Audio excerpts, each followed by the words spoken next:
Welcome to Growing Up, a podcast about children and young people. These podcasts were written and produced in association with the Living Assessments Project and funded by the Wellcome Trust. This is the Spotlight series. I am Monique, your host from the University of Kent, and in this series my guests share their childhood memories from the UK and elsewhere in the world, from World War II to the 21st century, all true life stories, all unique reflections of their era. In this episode, we'll listen to Eunice telling us about her childhood in Essex during the war, including running to the bomb shelter or just under the kitchen table, and also how she got to attend the crusades of the American evangelist Billy Graham. Hello, Eunice. Lovely to have you on our podcast. Please tell us when and where your story started. Hello, I am Eunice. I'm 84 years old. I was born in July 1937 at Walthamstow, which was then in Essex but is now part of London. We moved from Walthamstow in about 1940 at the beginning of the war, and so I grew up in Collier Row, Romford, Essex. My dad still worked in London in an office in insurance, so he travelled up there every day during the Blitz and the war. My mum worked, she had a treadle machine, and she used to make ties, and she used to have to pack them in a large suitcase and take them up to London. I had a brother and a sister. My brother was over 14 years older than me, and my sister was 6.5 years older than me. Did you have little brother and sister afterwards? No, I was the youngest. I was the baby. So where did you live, Eunice? What was it like? It was very nice. It was a new estate that had been built just before the war. It was more like a village, really. Did you have a garden? Yes, we had a very nice garden. So my dad used to grow all the vegetables.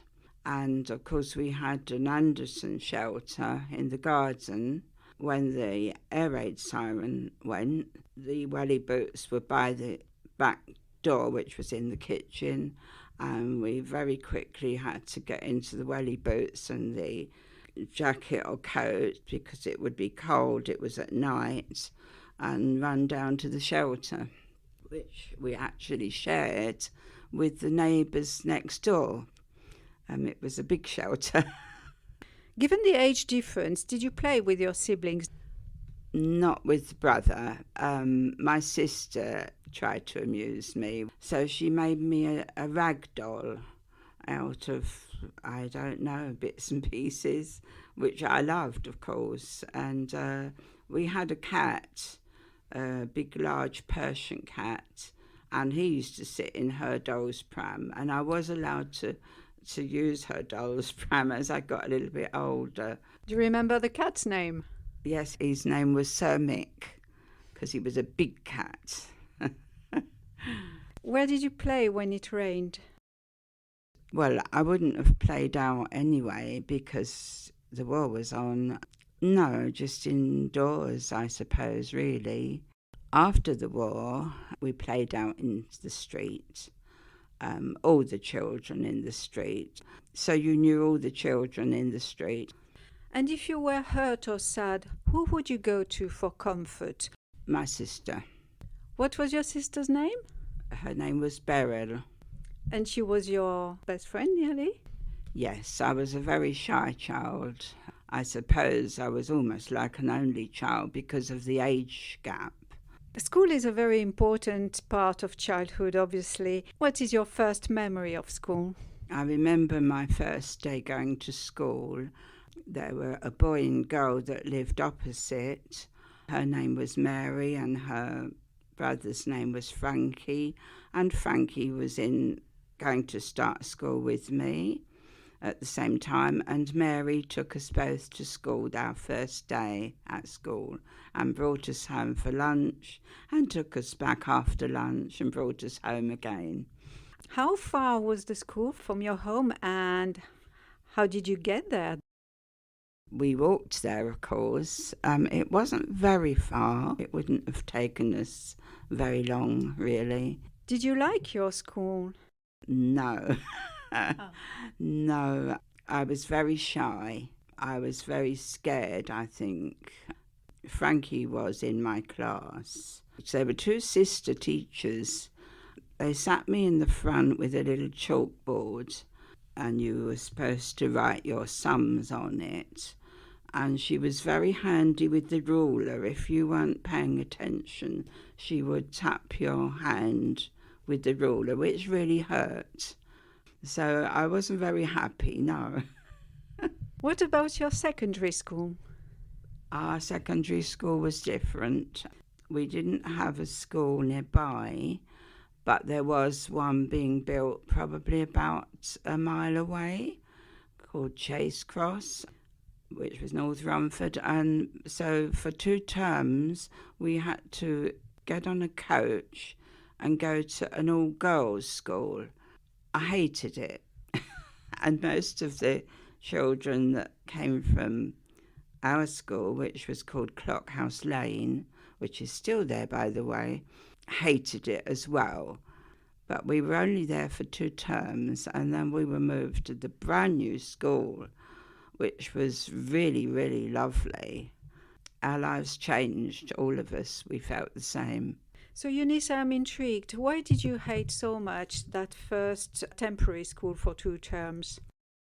I don't know whether it was because it was all girls and girls weren't friendly to us.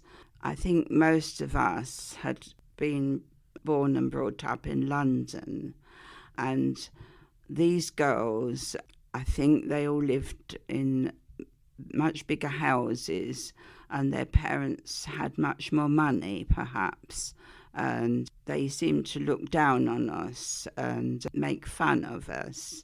One of the games they played at this school was hockey, and I hated it. They were just bitchy, I think, really, but at that time I wouldn't have known that word. Your next secondary school was much better for you. Yes, we all loved it. Coming from an all-girls school, the new school was mixed school. It was brand new. We had beautiful facilities for washing our hands and nice clean toilets, and the teachers seemed different. And also, we all became very friendly, and I made 4 very close friends, 2 of whom are still alive now. And we've kept in touch over all these years, and they came to my wedding. Did you enjoy particular lessons at your favourite secondary school, and what was your favourite subject or subjects? Yes, I think I enjoyed nearly all the lessons. I wasn't very good at geography or history, but we did have a few different teachers, and some of the teachers were, to my way of thinking, much better at teaching history.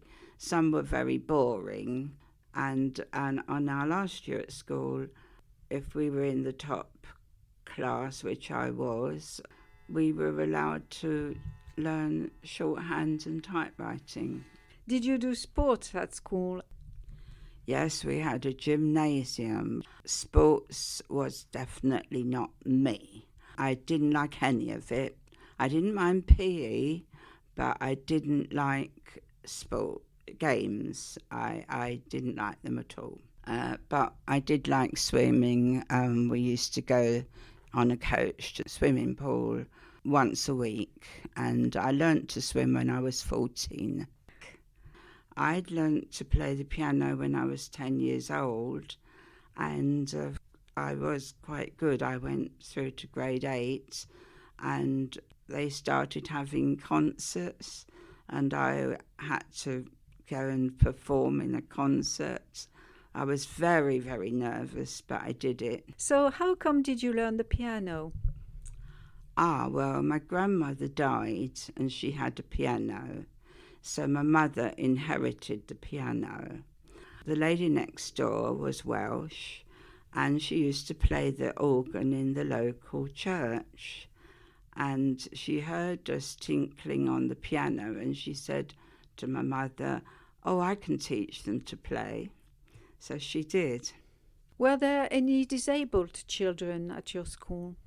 Yes, I believe there were. Certainly there was what was considered a backward child, and I always felt very sorry for her.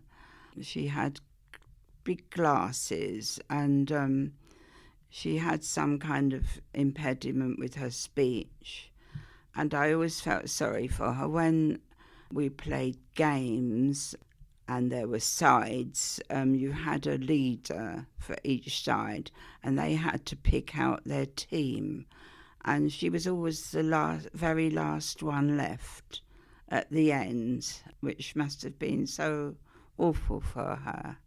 So I befriended her.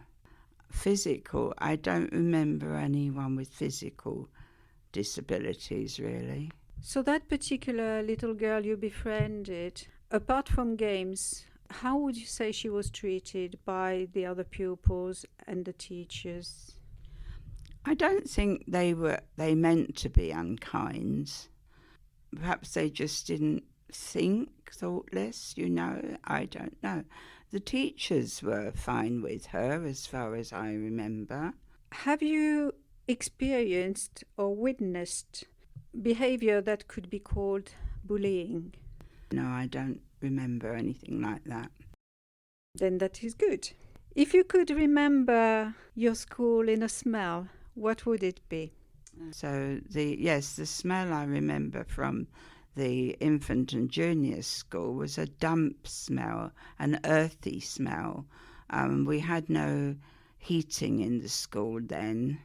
In the winter you had to wear very warm jumpers and vests and big long socks to keep you warm. Our knees the girls, our knees always used to get chapped, and the boys as well, because they only wore short trousers. They didn't wear long trousers until they were 12 or 13. Well, even in the winter, the girls would have been in skirts without tights and the boys in shorts.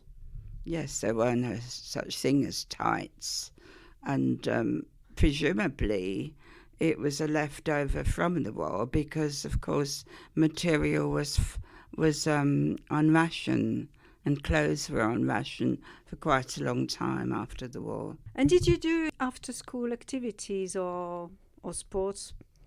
Not really, no. I did join a Sunday school because the friends I made at my secondary school, the new one, some of the friends went to this Sunday school and they took me there, and that was really my only additional activity apart from school.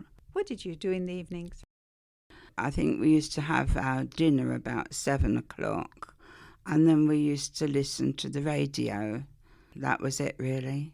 In the summer, I think we would have gone out, again, not to play as you get a bit older, but you still go out into the street and see the youngsters that lived in the street.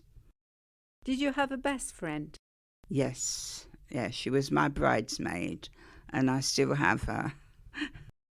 I'm not sure why she ended up being my best friend, because there were a few of us, but I felt sorry for her. She lost her mother to TB when she was 14 years old, and she was the oldest of 4 children. I don't know, I just understood how she felt. What was her name? Margaret. So what did you do with Margaret? We really only went to Sunday school together. We were too busy, I think. We were about 13 when we went to the new school. Yes, if it was the weekend, You would perhaps arrange to knock for each other on the Sunday. She was always busy looking after the siblings. So what did you do during the school holidays? That was a different thing altogether. In infant junior school after the war, I met one of my oldest friends. She had 3 brothers younger than her. Every house had a privet hedge in their front garden. As it got to dusk, they'd jump out from behind the privet hedge and say, "Hands up, we're going to kill you, we're the Germans." But Romford was named after a river, Rom, and we used to have a jam jar tied with a string as a handle, and we used to go to the river Rom and put the jam jar in and catch tadpoles and, I can't remember, sticklebacks I think they were called, and bring them home. I'm sure your parents were delighted. And the boys used to climb the trees. If there happened to be a garden that had an apple tree in, they would climb up the fence and scrump the apples. Did you have a friend who got into serious trouble? I think my friend's brother did, yes. I think he had to go to remand home for a little while, because I think he was accused of stealing from a shop. Well, he was a friend's brother, yes. So Eunice, until when did you stay at school? So I left at 15 and I went to work in London in an office, which I loved. I was there a year and then I became travel sick. And the trains from where I lived to London used to be crowded, and it was awful because I was so conscious that I felt sick, and very often, and I would step out onto the platform and be sick.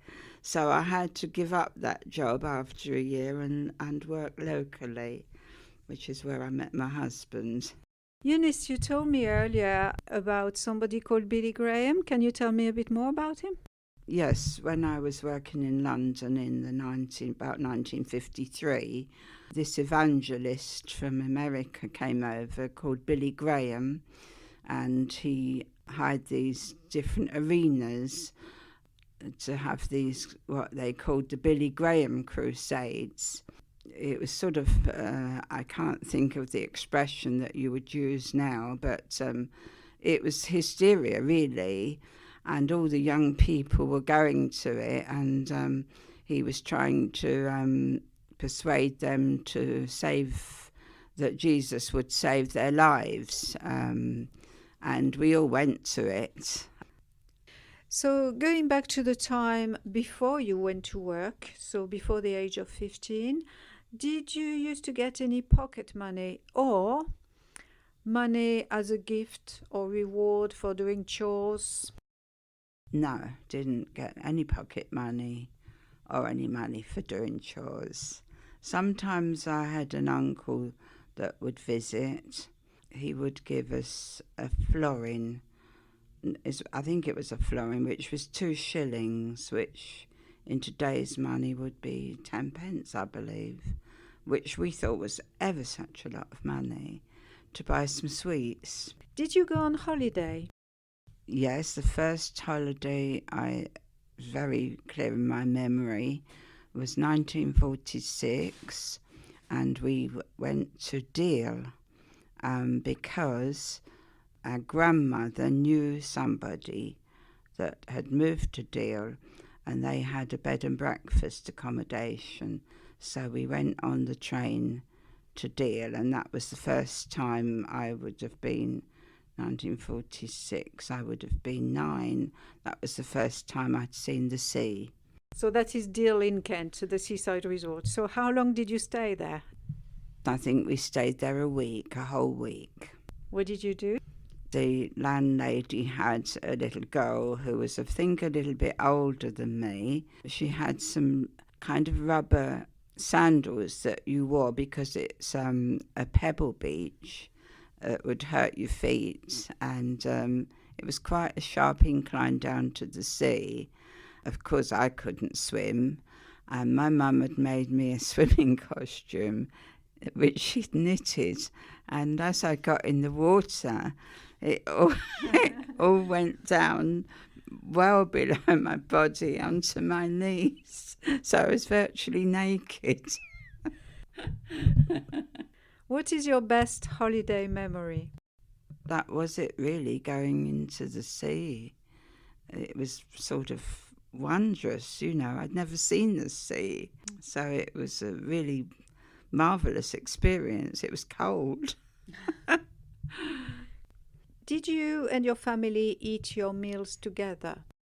Yes, always, except when the war was on. One of my memories, which will never leave me, we didn't have meat because everything was rationed, and we had vegetable stews nearly every night, and we waited for Dad to come home. Sometimes he'd be late because there'd be an air raid.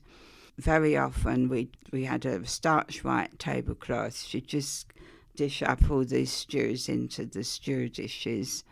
The air raid siren would go, and later on during the war, we stopped going down to the shelter. We had a mattress under the big table, and we'd all get under the table, and very often in a scramble to get under the table, we'd knock the table and the stew would be spilt all over the white starch tablecloth. Oh no, and no dinner. Yeah, so, but I still like stew now. A good memory of sorts, then. What was your favourite meal? Probably Christmas. There were no buses or trains running over Christmas, so some relatives sometimes would come to stay. You would have a special dinner. I think we had roast potatoes. I don't remember meat very much at all. But yes, and I still love a roast dinner. That was an exciting occasion. Oh yes, very. What was your favourite treat or favourite food? Chips, perhaps. And were there any foods you disliked? I hated Brussels sprouts and liver. So you did have liver from time to time? This must have been, I think, after the war. As I say, during the war, it was mostly stews, I think, really. We didn't have school dinners, of course. If you didn't have school dinners, did you go home for your lunch? Yes, luckily in the junior school we were very near, so I used to run all the way home. I don't remember what I think I would just have a slice of bread. Were you given milk at school? Yes. If you were hurt at school, was there a school nurse there to look after you? I do remember a school nurse who we used to call Nitty Nora, that used to examine your hair for fleas, we called them. Yes, fleas or lice. Did you ever go to hospital as a child? No, I was lucky I didn't. Eunice, can you describe to us the family dynamics in your home? What went on? My mum and dad used to argue very, very much. I think it was probably the strain of not having any money and the war. And when they argued, I was frightened, but my sister always used to comfort me. And my brother, he being the boy, he had his own bedroom anyway, and he used to go and hide in his bedroom. Apart from financial difficulties, were there any problems that impacted in a negative way on your life as a child? My mother had pneumonia 5 times. Back in those days, there weren't antibiotics to treat it, so she would end up in hospital. I was scared because my mother wasn't there, and perhaps a neighbour would give an eye to me. I do remember visiting anyway for adults, I think was not every day, perhaps half an hour in the evening. maybe a bit longer on Sunday, but children were definitely not allowed into hospitals at all. And the last time she had the pneumonia, I was 14, but I was short for my age. One of my neighbours put lipstick on me, an unheard of thing back then when you were 14, and lent me some high-heeled shoes because I was short.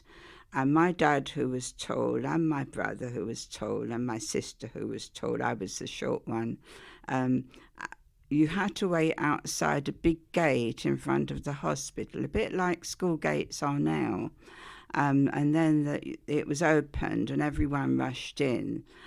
But there was a man there checking people, and as we went through, they actually lifted me up so that I would look taller and older so that I could see my mum.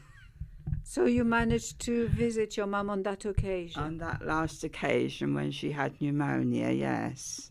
How long would she stay in hospital? I think quite several weeks, as far as I remember, because it was a killer, you know, and she had bronchitis all her life. When she laid down or tried to go to sleep, the coughing would wake her up and she would cough continuously for hours. Probably, I think, making the ties. Inside the ties, they were lined with what was called a swan, and it was a material that was sort of fluffy. Later, the medic said that could have caused a lot of her problems because she worked in that right from a child. At the age of 11, she was taken out of school to work, we believe now, yes. Is there an object from your childhood that holds a particular importance to you? Well, quite a few, really. But on my mantelpiece over there is a little brass bell.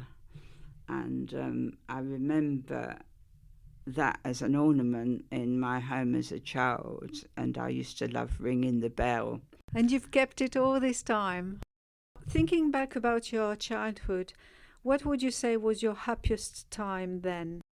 On a Sunday afternoon, again it would be after the war, but we would have a special Sunday dinner, and we would as a family all go for a walk because we were quite near open countryside, and there was a place called the Pine Woods, and we would have this long walk all through these pine woods and end up in a village which would have been about 3 or 4 miles away. How would you describe your childhood in a few words?